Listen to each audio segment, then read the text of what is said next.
Isan'ny hetsika ara-toe-karena lehibe izay songadina atsoatsy ihany koa moa ny antsoina hoe Vitrine Economique de Toamasina izay karakarain'ny média consulting ho tanterahana ny faha 2020 ka hatramin'ny faha 2020 ny volana Novambra ho avy izao tokoa mantsy izany. Mampiavaka kely ny hetsika anankiray io dia hetsika atao hoe hetsika ara-barotra ara-toe-karena anankiray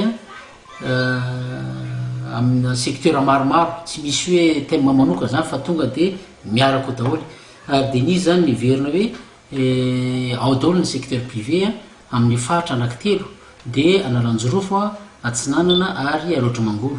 de ny mpandrara ara-toe-karena amin'ny sehatra tsy miankina zany ny tena asaina andray anjara am'le hetsika mandritry ny 3 andro kanefany raha ny fizotrany zao ataoko hoe zao fizotrany fikarakany zao de maro ihany koa nefa ny tsy mpandrara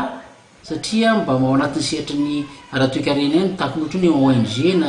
na association ohatran'ireny na groupement professionnel reny koa de andray anjara ny antony de satria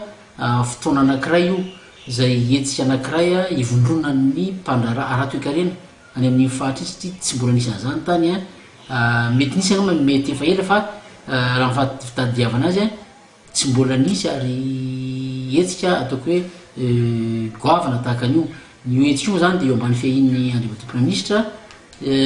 maire Belgique sy ny vice PM ny chargé ny économie sy ny industrie dia mandritry ny 3 andro izy io ary akoatran'ilay ataoko hoe akoatran'ilay le fampiratina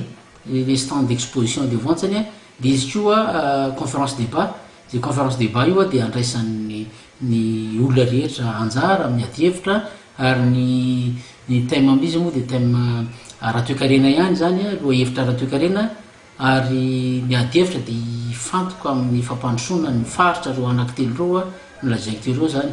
ka ny mahafinaritra ny fandraisan'ny ny anjarany tsy miankina satria ny hetsika ty moa zany de toanany orinasa Ambatovia sy ny port Tamatavy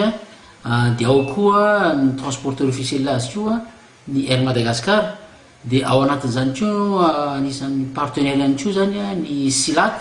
zay fantatsika fa manao ny vary zany manafatra sy mpikarakara momba vary eto Madagascar zany ka zay hetsika anankiray ngezave zay zany no atao hoe mba ho santatra mavarano an'ny vahoaka ny Tamatavy zany amin'ny 10 mandeha.